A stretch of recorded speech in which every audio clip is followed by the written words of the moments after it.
Since 2015, the Liberal government has paid more than $116 million to the private company McKinsey.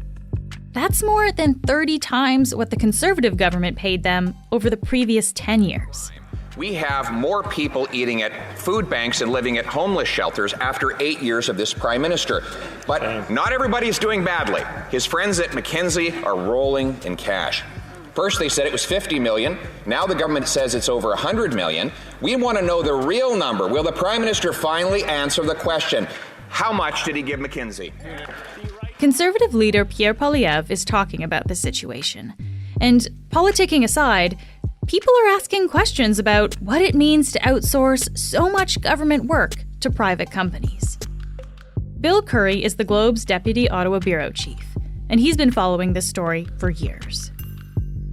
I'm Menaka Raman-Wilms, and this is The Decibel from the Globe and Mail.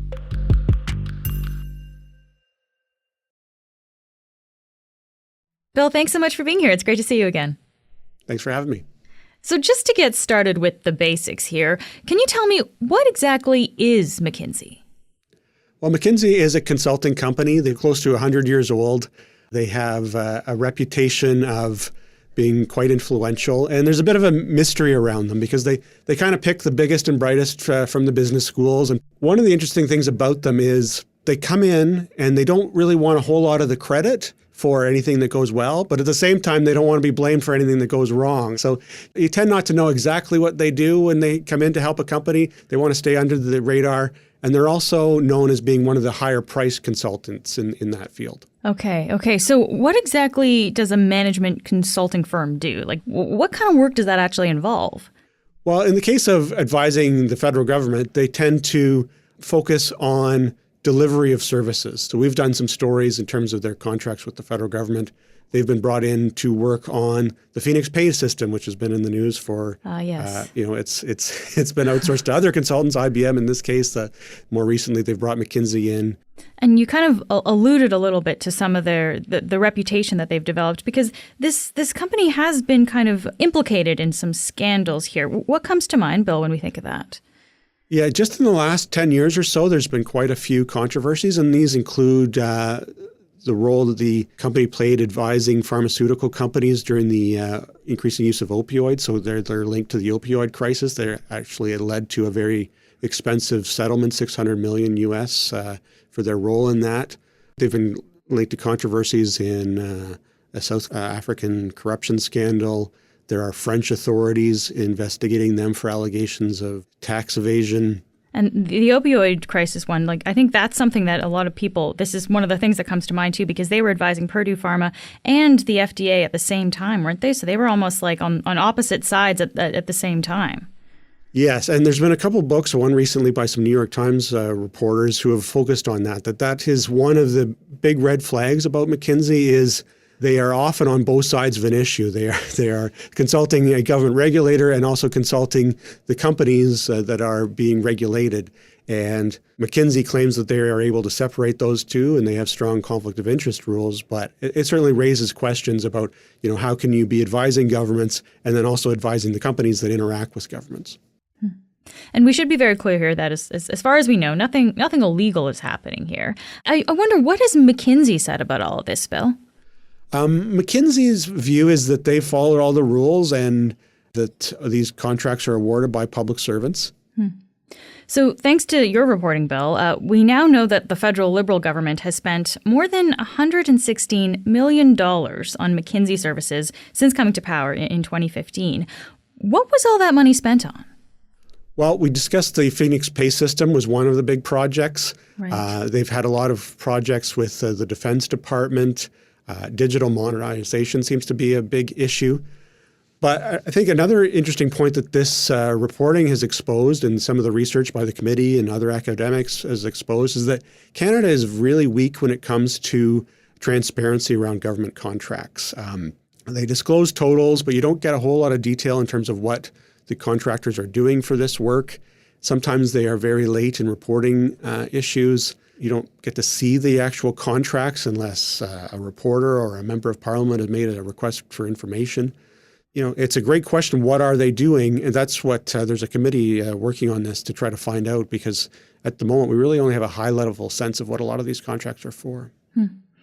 Yeah, and Bill, you've been reporting on these numbers for a while, as early as last January. So a year ago, we knew this because of your work that the government was spending millions of dollars on McKinsey. I guess I just wonder, though, why has this suddenly become such a big deal? Like, why are we talking about this now? Yeah, well, it's a story that's been building throughout the year. I think as journalists, we cover all of the announcements that the government makes and what they promise to do, but it's also our job to look back at past announcements and what's happened with that. And the 2015 platform that the Liberals presented when they won and came to power promised that they would save money on consultants, that this would be an area that they would cut back on. And our original reporting looked at that and found, that was not the case at all. The total budget for consulting and outsourcing had gone up quite significantly. That's led the House of Commons Government Operations Committee to start studying outsourcing in general and some of the stories that we've been reporting on. Other media have been also jumping on this, and it's become a bigger issue of late. And the Government Operations Committee decided to specifically add a new study just on McKinsey in the last few days, and that's what started this week. We heard from Carleton University professors on Monday and Dominic Barton, the former head of McKinsey, on Wednesday. And that was big news when Dominic Barton was testifying on Wednesday. So let's just kind of dive into this here, starting with who is Dominic Barton? Why is he so important in this? Well, he's an interesting character for a couple of reasons. He was the head of McKinsey up until 2018, shortly after he became Canada's ambassador to China. He's since moved on from that post and works in the private sector. But I think what makes McKinsey particularly interesting is that connection with Dominic Barton, because in the first few years of this federal government, of the Liberal government under Justin Trudeau, they created this panel called the Advisory Committee on Economic Growth. And Dominic Barton, they asked him to be the chair of that for $1 each year. And they made some pretty major policy recommendations that the government later adopted, such as major increases to Canada's immigration targets, creating a Canada Infrastructure Bank, those kinds of things. So this was a very influential group. And when you say this was essentially pro bono work then, for free? Exactly, yeah. So and that was when he was at committee, he kept trying to distinguish that there's two different things.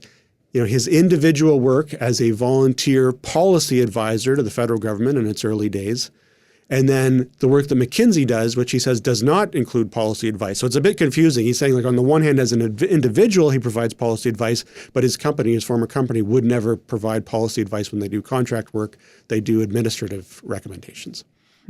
So what has the opposition interested in, McKinsey in particular, is you had Dominic Barton in this very influential position. It involved meetings with Justin Trudeau, meetings with, it was set up directly with Bill Morneau, so regular meetings with Bill Morneau when he was the finance minister.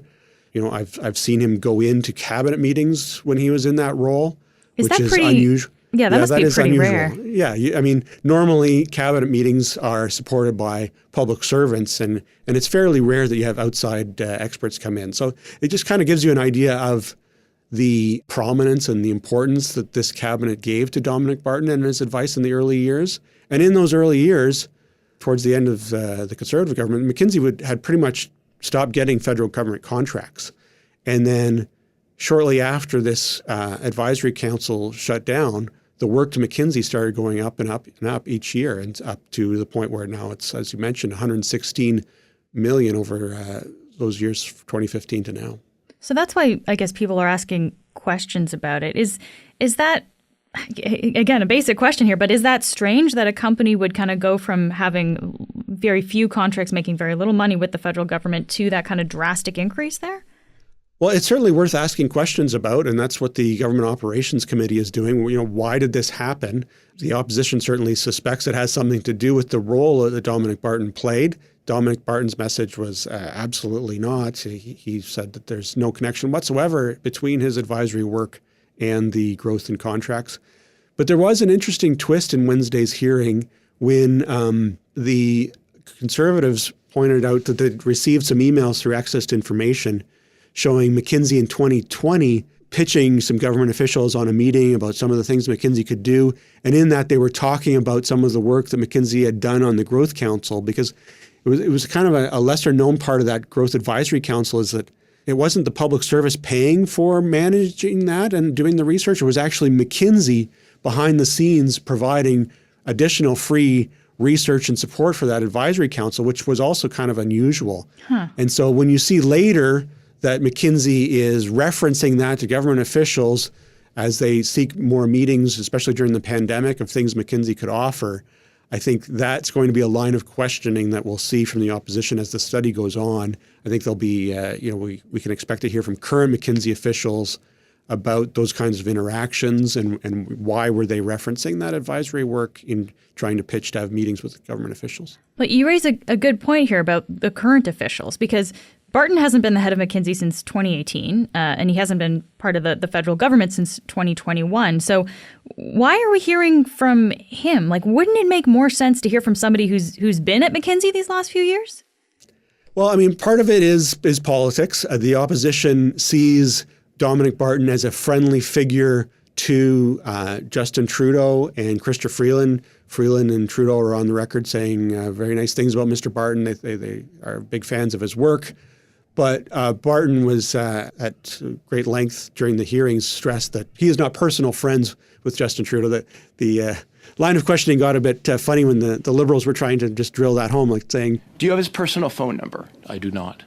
Do you and the Prime Minister exchange birthday cards every year? No. Birthday presents? No. Do you and your wife go out to dinner with the Prime Minister and his wife? No.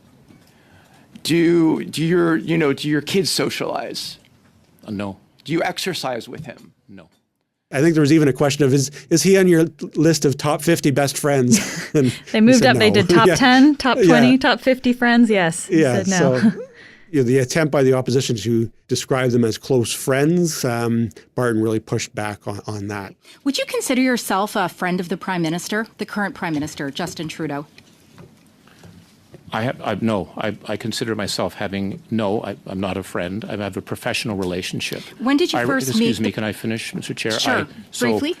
I respect him. I think he respects me. I don't have his personal phone number, and I haven't been in a room alone with him. Okay, never been in a room alone with him. Yeah. All right. When did you first meet? Nonetheless, this is a consultant that Justin Trudeau and Chrystia Freeland think very highly of, as did Bill Morneau, and then the work to that company increased shortly after. We'll be back in a moment.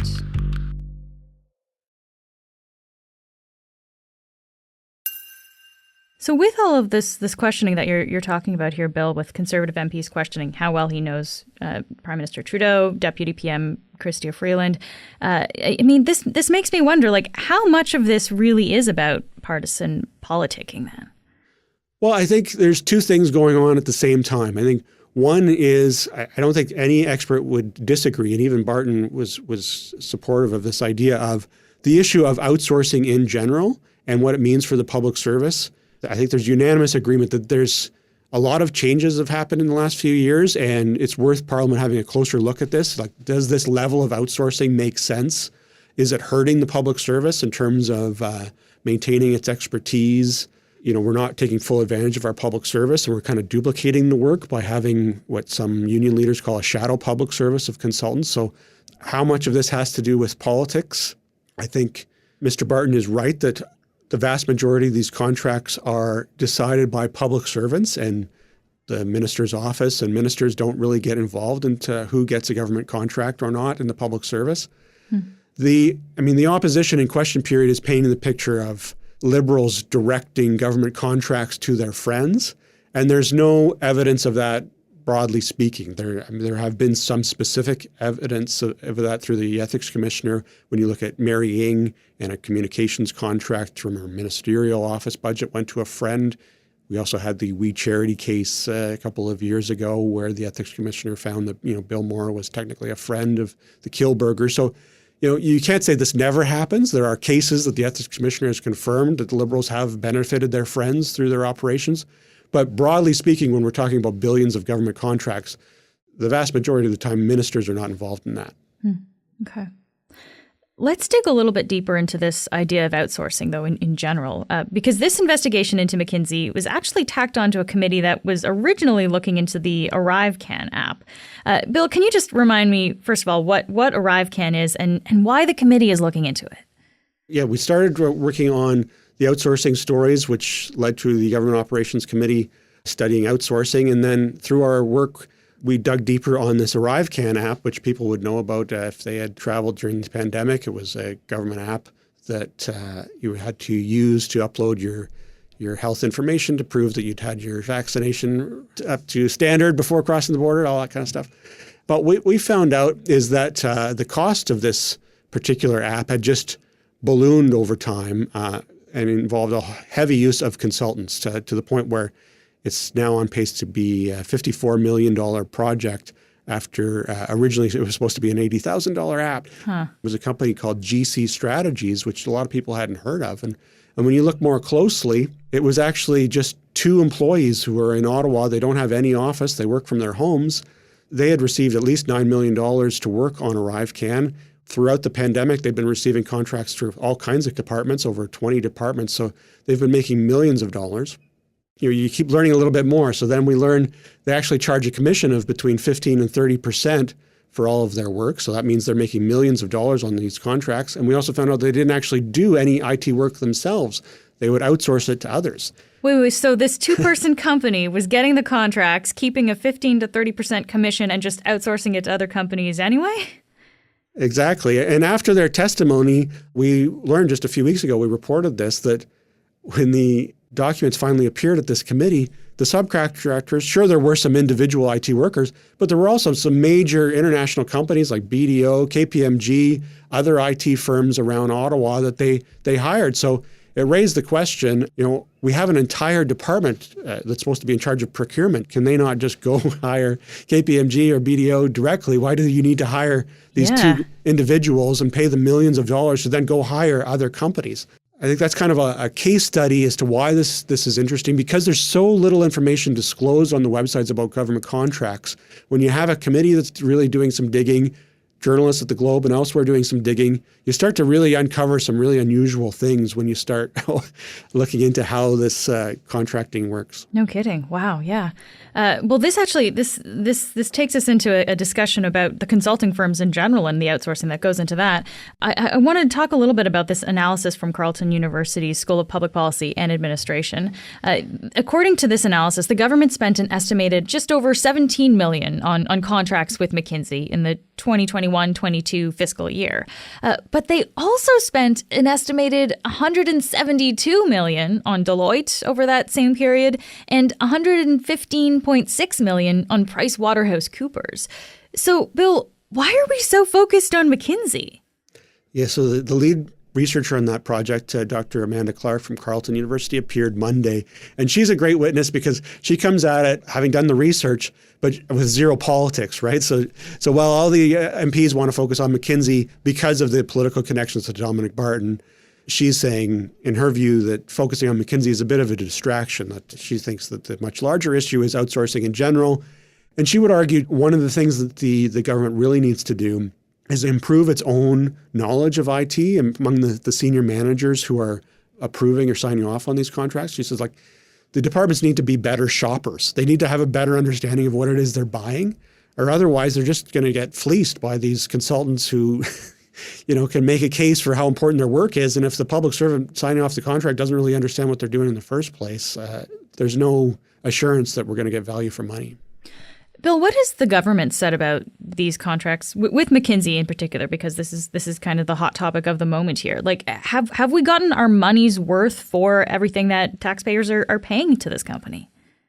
It has been an interesting response from the government the last few weeks on this, because there's been a few scenarios on McKinsey, for instance. Justin Trudeau asked 2 of his ministers to do a review of it. Similarly with the arrivecan, as mentioned.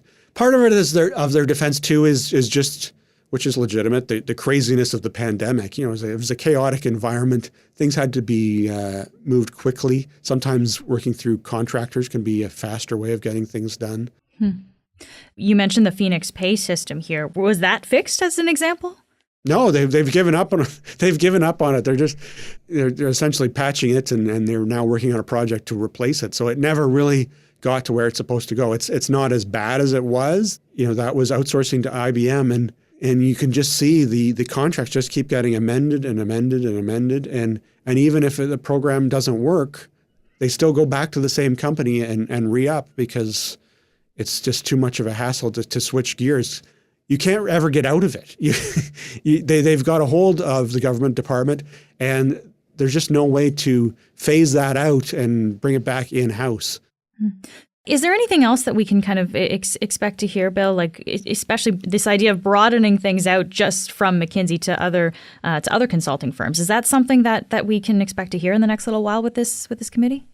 Yeah, well, it will be interesting because Amanda Clark, also from Carleton University, she also interviews a lot of public servants on background for their information, and she was saying, in some ways, it's the other consulting groups that she hears more complaints about, not so much McKinsey. So I think if they do broaden that, there's plenty of avenues for MPs to explore here.